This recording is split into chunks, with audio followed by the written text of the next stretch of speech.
Hey everyone, this author Debra Parmley back with another March of the Writers. This prompt is for day 11 and it is making it personal. What do you do in your writing to pull in personal aspects, where and how and all the things. Some people call it Easter eggs. Um, it's the kind of thing where if somebody knows you really well, they might figure out that that came from your life. Um, there are times when I do that and times when I don't go anywhere near it. The closest I've been to anything family related is Isabella, Bride of Ohio, because that one's named after my paternal grandmother, Isabella, who was from Sweden. And it's set 15 minutes from my parents' house in Yellow Springs, Ohio.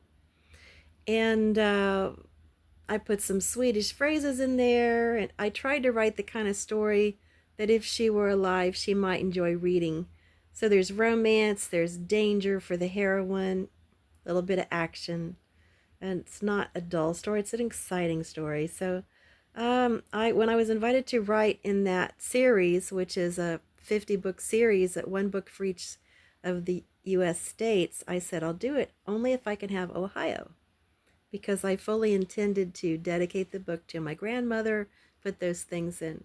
Now, you might say that leaving personal things in a book, even though, it's just a borrowing of a name or where they're from or, its setting, keeps plagiarism at bay. But ironically, there was a woman who went on to Amazon, and when the book was out, and she insinuated that my book was a copy of another book she'd read.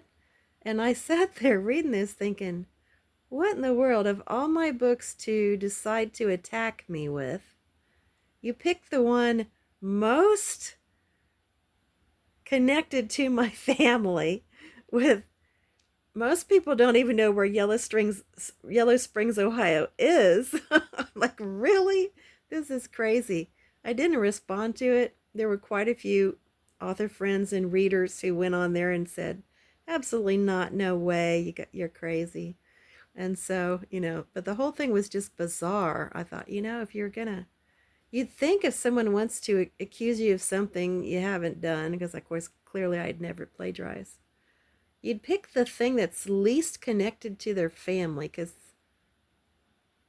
it doesn't make a whole lot of sense. But then, people that do that kind of thing don't make a whole lot of sense anyway.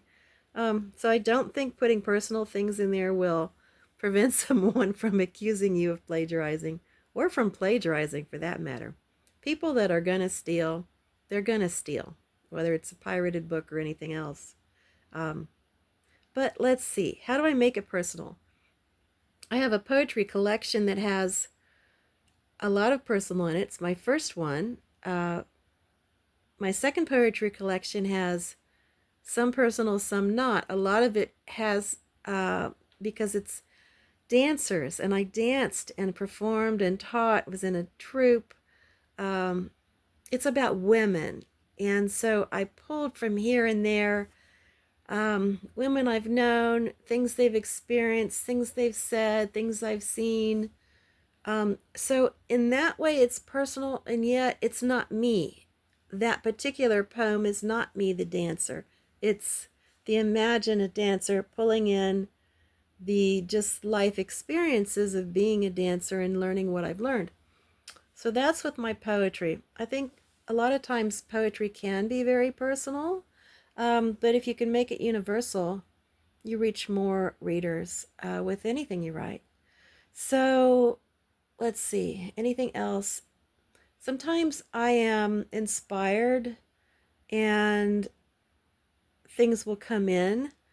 Like, I travel a lot and I write a lot about traveling. And when I'm writing travel, that's memoir. So that is very personal. It's me personally experiencing things and putting that on the page. So I'd say I run the whole spectrum from not having a piece have anything personal. It's purely fiction. You know, story people I've imagined, situations I've imagined, nothing in it has ever happened to me. It's in a place I haven't been.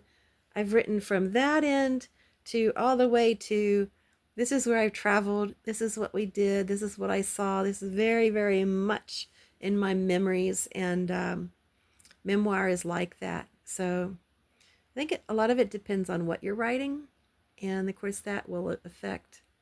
In my fiction, I sometimes will use phrases that I've heard someone say. I may or may not know the person, or a description of someone I've seen. I may or may not know the person.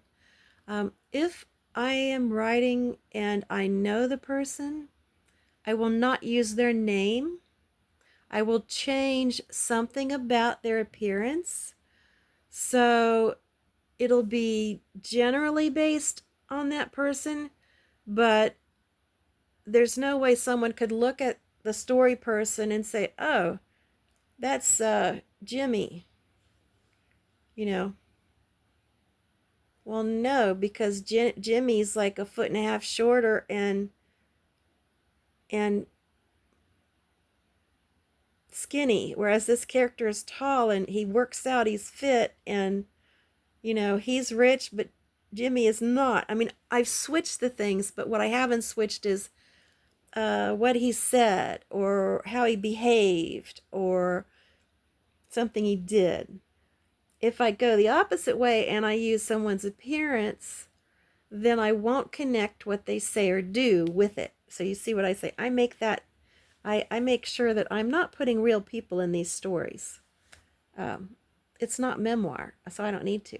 So it's fun to play with it, though. I can come up with a richer character sometimes, basing it off someone I've met, because then that imagination kicks in and like, oh, well, the story person would do this.